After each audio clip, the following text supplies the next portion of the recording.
Hello, welcome back to a love letter to creatives. My little happy moment of pouring into you guys and pouring into your spirits and making sure you understand that you are not alone, that everything you're going through, most things you're going through, something you're going through, I am also going through it. I am also processing it. So we are not alone. You always have someone that has gone through the path you're going through already, or is on their way there, or is going through it as well.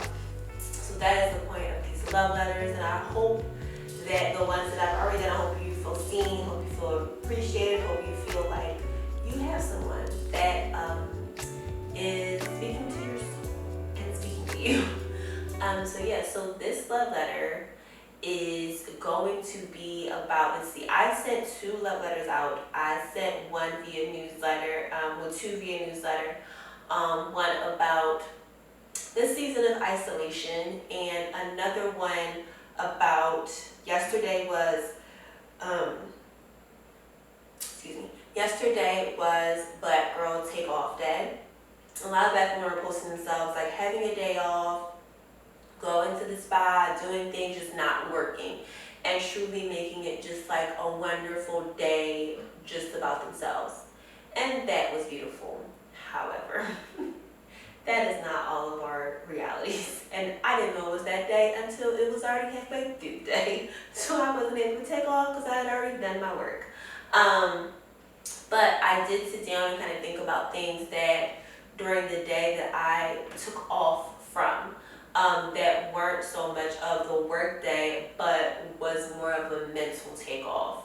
Because Monday was such a rough day for me.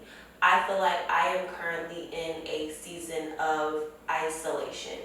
And when I say isolation, I don't mean like your typical thinking around ice, because I still like talk to my friends, make time for my friends the best way I can, and still like have been like doing things and drinks with my friends and stuff. But I during the week when it's just me here, I have these moments where I still feel alone. Like I'm alone, but it's kind of like I'm overly aware of how alone I am and how alone I am with like making things happen and making my dreams come true. And just really kind of going through life. And I have an amazing tribe, but no matter how big of a tribe you have and how much help you get and how much of the things are like, how many people are working in your favor and working to help you get somewhere, it still is just you. But you still are the only one that knows the exact vision that you have and that you've been given and the purpose you've been given. You are still the only one 10 toes down in that. So for me, it's really in a point where I am realizing that I need to buckle down and get out of my own way and really mourn expectations and mourn the way that I thought my life would go and the way that I thought that certain things will align. And when I had therapy last week. I have therapy on Wednesdays, every other Wednesday. And my therapy session last week, we really sat and talked about me mourning the expectation that I had around motherhood. Motherhood is a topic that comes up frequently for me in therapy because it is something that my brain is doing a little bit of a jungle jump, a little bit of backflips and twirls and things, trying to comprehend the fact that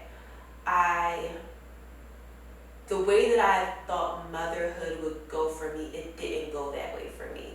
That I am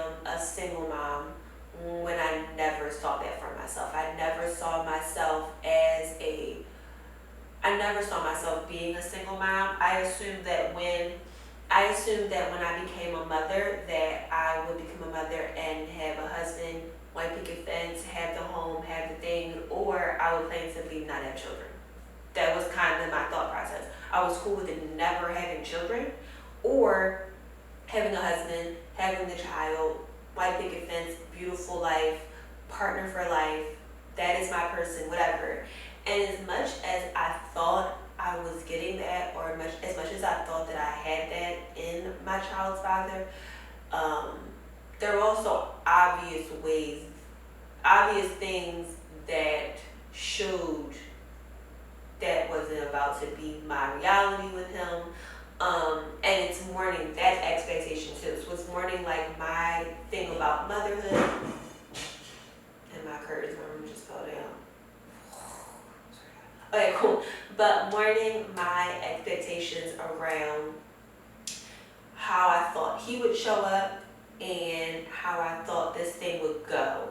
And having it be this unapologetic, vulnerable feeling of regret and acceptance at the same exact time.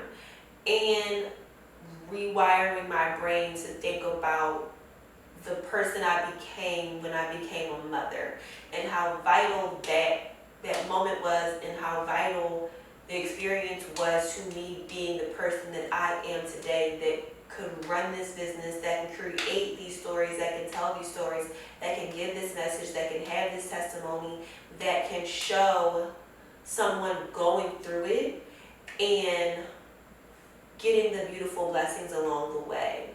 This space being one of them, this apartment being one of them, the way I'm decorated being one of them, this business being one of them, like all of these different things that I may not have been equipped for if I didn't go through that period of life, and still going through it, if I don't get these battle wounds. Like if I wasn't battle tested like this, I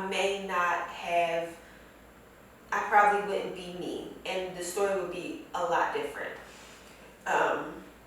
So that was like a lot of our therapy session, and me talking about feeling alone and feeling lonely, but at the same time realizing that is the season that I need to be in right now, because there's something that I need to see, that God needs to show me, and I can't see it if I'm around too many people. I can't see it if I'm constantly surrounded by people.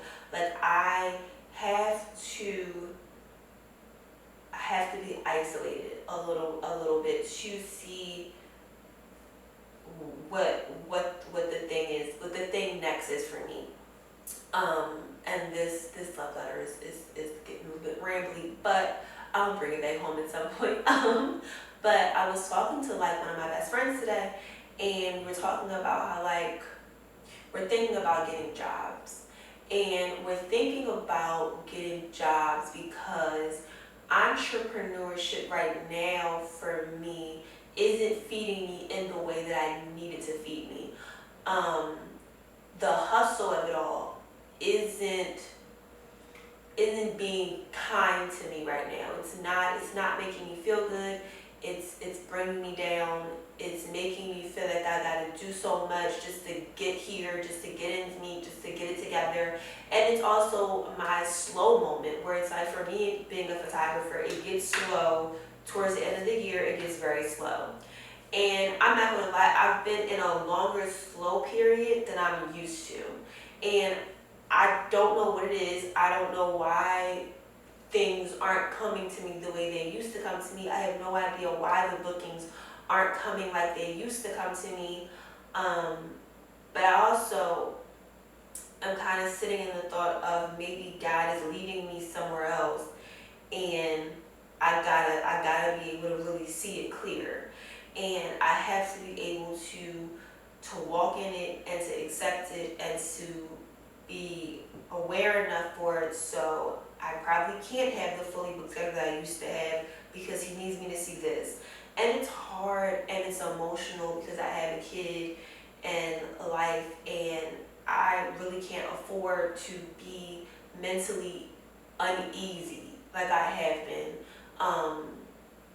So it's like that also brings isolation when you're mentally uneasy and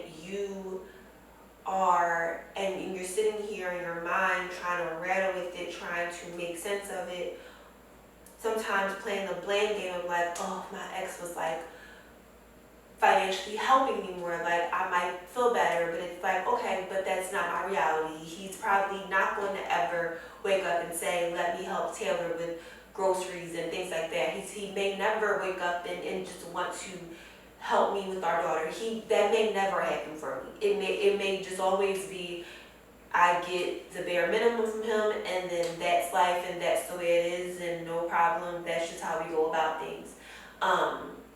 So yeah, so I'm trying to find the answers to things and figure out where exactly am I supposed to go, what am I supposed to do, because it's hard.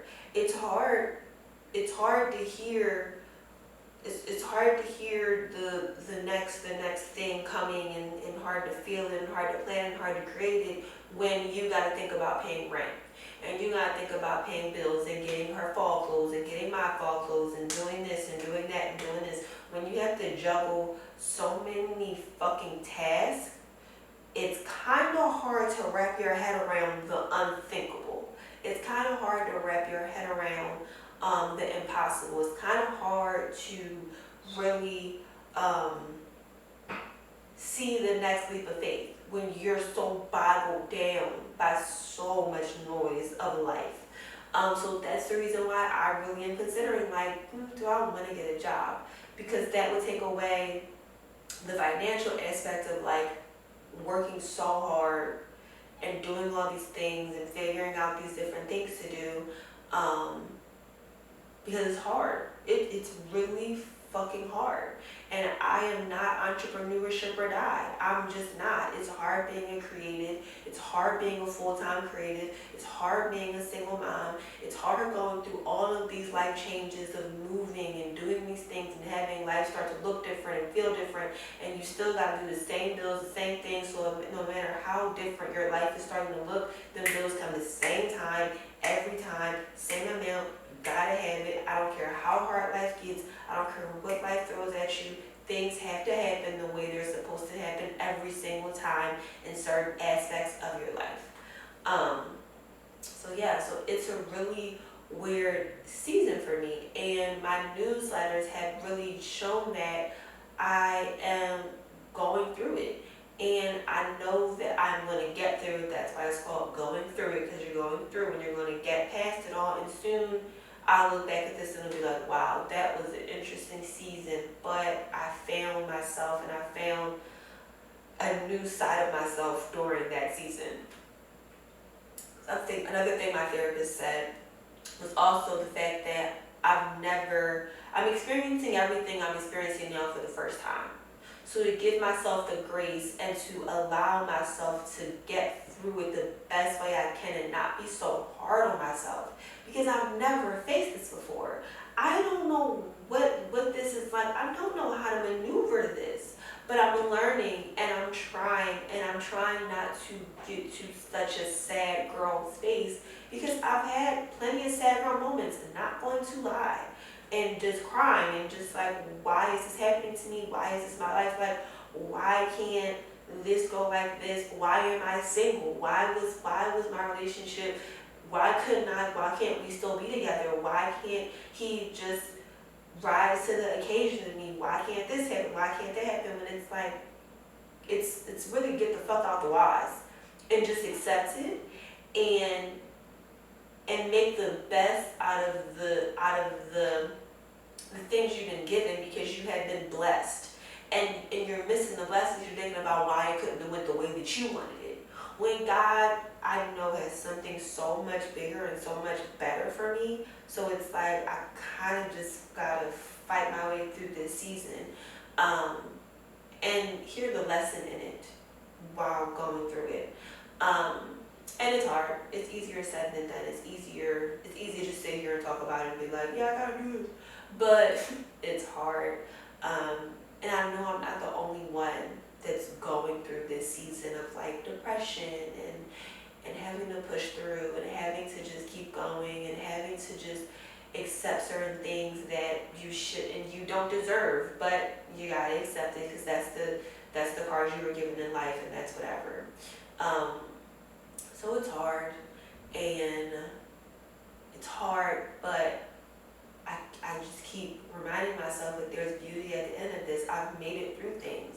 I've made it through a lot of things, and I've pushed through a lot of things, and I can push through this because that's what I'm supposed to do. And I know that God didn't bring me here just to be like, well, peace out, girl. You figure it out. No, I know that there's bigger than this. There's better than this. There's a partner that's being molded for me.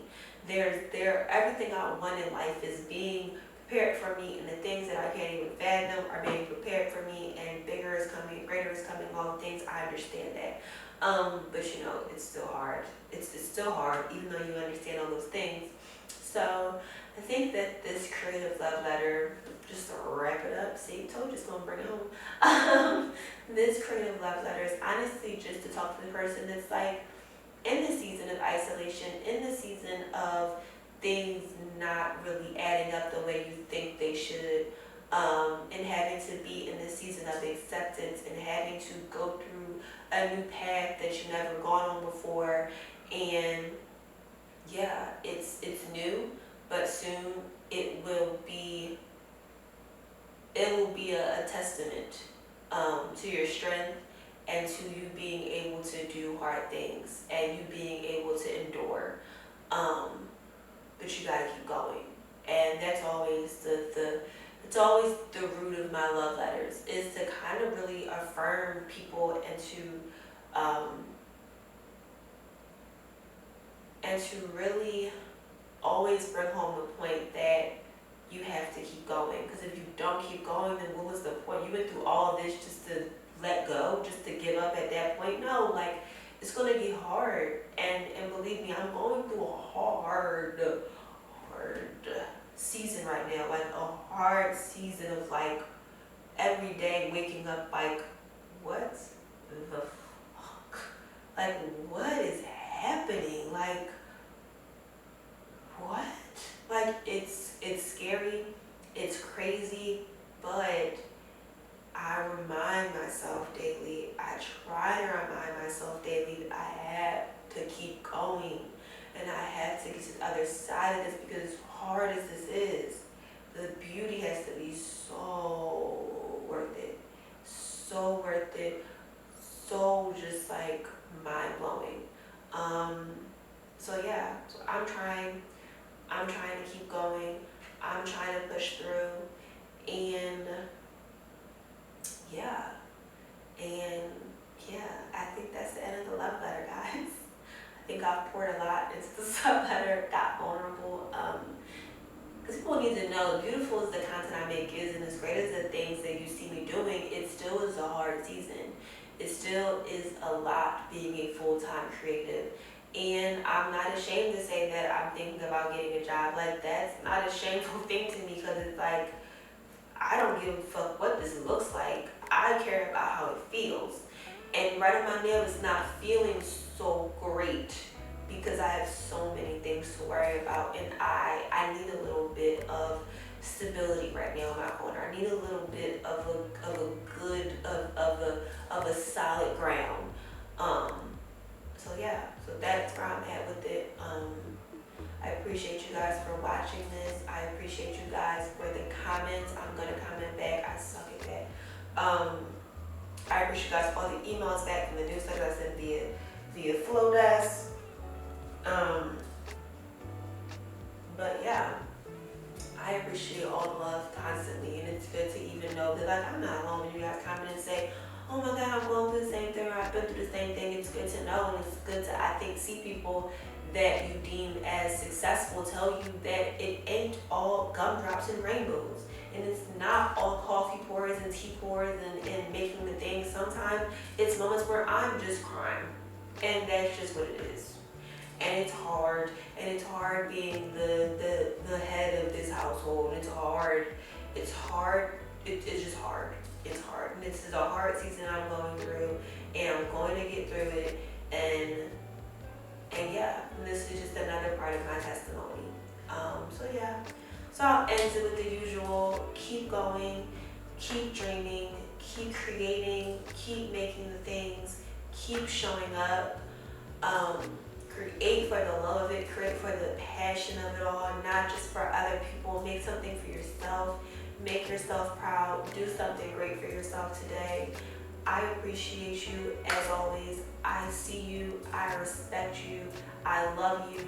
You are amazing, you are seen, you deserve all the greatness that is coming. If you are going through a hard season, please, for me, for you, for the next person coming, keep going. Keep going. Never give up. And yeah, that's the end of this love letter. And have a great day. I'm gonna go back to work.